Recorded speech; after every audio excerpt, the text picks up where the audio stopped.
जय माता दी एवरीवन। मैं जो है आज आपके समक्ष पढ़ने जा रही हूँ दुर्गा सप्तशती से अध्याय नंबर 5। जी हाँ। इसके अंदर 13 अध्याय होते हैं। मैं 4 अध्याय ऑलरेडी पढ़ चुकी हूँ और हाँ, अध्याय पढ़ने से पहले कवच अवश्य पढ़ लें, मैं भी पढ़ चुकी हूँ। और जितने भी लोग ऐसे हैं जो कि पढ़ नहीं पाते हैं टाइम की कमी की वजह से, तो वो सभी लोग जो है ये पार्ट जो है मैं इसलिए रिकॉर्ड करूँ ताकि आप सभी लोग घर पे आराम से इसको सुन सके। एंड कभी भी काम कर रहे हैं बस ये पार्ट को लगा लीजिए और शांति से जो है इसको सुनिए एंड ध्यान लगाइए माता रानी के अंदर। चलिए शुरू करते हैं। जय दुर्गे। दुर्गा सप्तशती के अंदर ना 13 अध्याय जो है वो बहुत ही ज़्यादा महत्वपूर्ण है। नवरात्र में अगर पढ़े जाते हैं तो इनका जो बेसिकली रिटर्न होता है ना वो बहुत ज़्यादा होता है अगर हम उनको नवरात्र के दौरान पढ़ते हैं तो। ठीक है। तो हाँ, एक और चीज़ मैं आपको कन्या पूजन के बारे में भी बताऊंगी। ठीक है, तो आप जो है इस वीडियो में बने रहिए और हाँ, मेरे चैनल को भी सब्सक्राइब कर दीजिएगा। अगर आप माता रानी से चाहते हैं कि हाँ, माता रानी जो है आपको जो है आपकी मनोकामनाएं पूरी करे, तो मैं ये चाहूँगी कि मुझे भी आप ये समझे कि मैं भी आपके रिप्रेजेंटेटिव एज अ रिप्रेजेंटेटिव हूँ और आप मुझे भी वही प्यार दीजिए। चलिए तो शुरू करते हैं आज 5वां अध्याय। एंड 5वां अध्याय जो है श्री दुर्गा सप्तशती। अगर आपके पास नहीं है तो आप जो है मार्केट से ये किताब मिल जाती है, वहाँ से ले सकते हैं। चलिए श्री दुर्गाय नमः। 5वां अध्याय के अंदर ऋषि कहते हैं, पूर्व काल में शुंभ और निशुंभ नामक असुरों ने अपना बल के घमंड में आकर श्रीपति इंद्र से हाथ से तीनों लोकों का राज्य और यज्ञ भाग छीन लिए। वही दोनों सूर्य, चंद्रमा, कुबेर, यम और वरुण के अधिकार का भी उपयोग करने लगे। वायु और अग्नि का कार्य भी वही करने लगे। उन दोनों ने सब देवताओं की त्रिस्तकृत, राजभट, पराजित तथा अधिकारहीन करके स्वर्ग से निकाल दिया गया। उन दोनों महान असुरों को अपमानित कर देवताओं ने अपराजित देवी का स्मरण किया और सोचा, जगदम्बा, हम लोगों को वर दिया गया था कि विपत काल में स्मरण करने पर मैं तुम्हारी सब आपत्तियों का तत्काल नाश कर दूंगी, जैसे कि आज हम सभी लोग कर रहे हैं माता रानी से।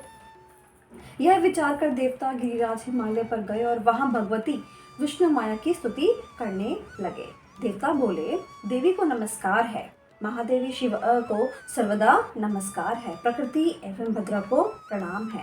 हम लोग नियम पूर्वक जगदम्बा को नमस्कार करते हैं और रौद्रा को भी नमस्कार है। नित्य गौरी एवं धात्री को बारंबार हमारा नमस्कार है। चंद्रूपणी एवं कल्याणमय देवी को बारंबार हमारा प्रणाम है। शरणागतों का कल्याण करने वाली रिद्धि एवं सिद्धि रूपा देवी को भी हमारा निरंतर नमस्कार है। राक्षसों की लक्ष्मी, राजाओं की लक्ष्मी तथा शिव पत्नी स्वरूपा आप जगदम्बा को बार बार नमस्कार है। दुर्गा, दुर्गा पारा, सारा, सर्वकारिणी, ख्याति, कृष्णा और देवभूमि को भी हमारा सदैव नमस्कार है। ओके। अत्यंत सौम्य तथा अत्यंत रौद्र रूपा देवी को हम नमस्कार करते हैं, उन्हें हमारा बारंबार नमस्कार है। जो देवी सब प्राणियों में विष्णु माया का नाम से ही कही जाती है, उनको नमस्कार है। जो देवी सब प्राणियों को में चेतना कहलाती है, उनको नमस्कार है। जो देवी सब प्राणियों में बुद्धि रूप से स्थित है, उनको नमस्कार है। जो देवी सब प्राणियों में निद्रा रूप से स्थित है, उनको भी नमस्कार है।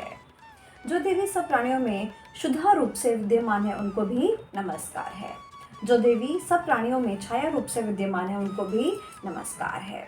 जो देवी सब प्राणियों में छाया रूप से विद्यमान है, उनको भी नमस्कार है। और जो देवी सब प्राणियों में तृष्णा रूप से विद्यमान है, उनको भी नमस्कार है। जो देवी सब प्राणियों में क्षमा रूप में विद्यमान है, उसको भी नमस्कार है। जो देवी सब प्राणियों में जाति रूप से विद्यमान है, उनको भी नमस्कार है। जो देवी सब प्राणियों में लज्जा रूप से विद्यमान है, उनको भी नमस्कार है। जो देवी सब प्राणियों में शांति रूप से विद्यमान है, उनको भी नमस्कार है।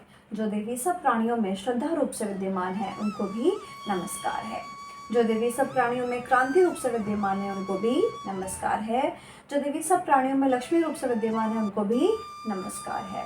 जो देवी सब प्राणियों में वृत्ति रूप से विद्यमान है उनको भी नमस्कार है, और जो देवी प्राणियों में स्मृति रूप से विद्यमान है उनको भी नमस्कार है। जो देवी सब प्राणियों में दया रूप से विद्यमान है उनको भी नमस्कार है। जो देवी प्राणियों में तुष्टि रूप से विद्यमान है उनको भी नमस्कार है।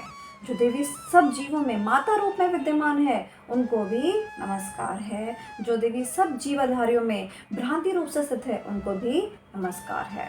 जो जीवों में इंद्र यज्ञ की अधिष्ठात्री देवी में प्राणियों में सदा विद्यमान रहने वाली है उन व्याप्ति देवी को भी बारंबार नमस्कार है।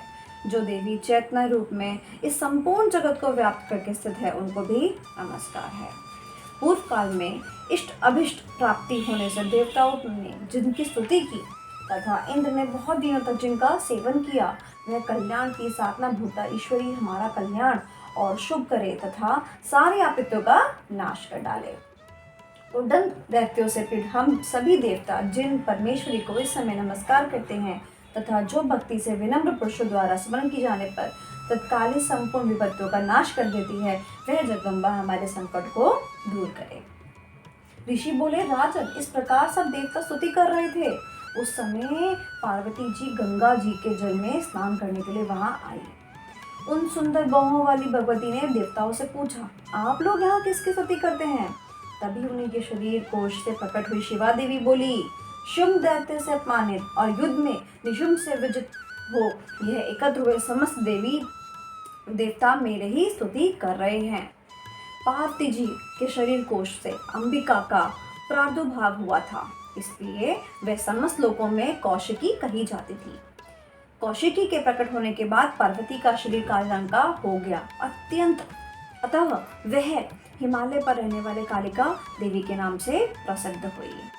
तदंतर शुंभ निशुंभ के भृत्य चंड मुंड वहां उपस्थित हुए और उन्होंने मनोहर रूप धारण करने वाली अंबिका देवी को देखा और फिर वे शुभ के पास जाकर बोले, हे महाराज, एक अत्यंत मनोहर स्त्री है जो अपनी दिव्य कांति से हिमालय को आलोकित कर रही है।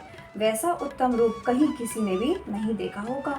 दैत्यराज, पता लगाइए वहाँ देवी कौन है और उसे पकड़ लीजिए। स्त्रियों में तो वह रत्न है, उसका प्रत्येक अंग बहुत सुंदर है तथा वह अपने ही अंगों से क्रांति से संपूर्ण दिशाओं में प्रकाश डाल रही है।